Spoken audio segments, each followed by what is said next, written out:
দেশের ৭টি জেলায় কালবৈশাখী ঝড়ের আশঙ্কা জানিয়েছে আবহাওয়া অধিদপ্তর। শুক্রবার দিবাগত রাতের মধ্যে রাজশাহী, পাবনা, যশোর, কুষ্টিয়া, ময়মনসিংহ, পটুয়াখালী ও সিলেট অঞ্চলের ওপর দিয়ে ঘণ্টায় সর্বোচ্চ ৬০ কিলোমিটার বেগে ঝড়ো হাওয়া বয়ে যেতে পারে বলে পূর্বাভাস দেওয়া হয়েছে। সেই সঙ্গে বজ্রসহ বৃষ্টিরও সম্ভাবনা রয়েছে। এ পরিস্থিতিতে সংশ্লিষ্ট এলাকার নদী বন্দরগুলোকে ১ নম্বর সতর্ক সংকেত দেখাতে বলা হয়েছে।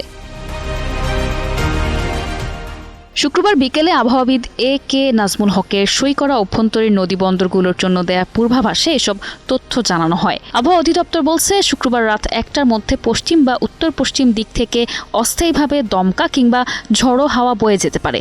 এর সঙ্গে থাকতে পারে বজ্রপাত ও স্বল্পস্থায়ী বৃষ্টি।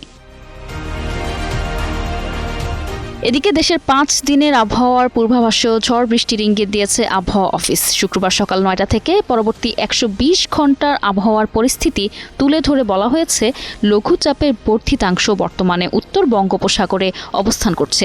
এর প্রভাবে রংপুর, রাজশাহী, ঢাকা, ময়মনসিংহ, খুলনা ও সিলেট বিভাগের ২-১ জায়গায় অস্থায়ীভাবে দমকা হাওয়া, বিদ্যুৎ চমকানো সহ বৃষ্টি বা বজ্রসহ বৃষ্টি হতে পারে। তবে দেশের অন্যান্য অঞ্চলে আবহাওয়া প্রধানত শুষ্ক থাকতে পারে বলেও জানানো হয়েছে।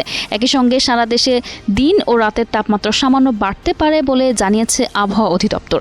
আবহাওয়াবিদরা বলছেন, এই সময়টাতে কালবৈশাখী ঝড়ের প্রবণতা স্বাভাবিকভাবেই বেশি থাকে। তাই বিশেষ করে নদীপথে চলাচলকারী নৌযান, জেলে ও সাধারণ মানুষকে সতর্ক থাকার পরামর্শ দেওয়া হয়েছে।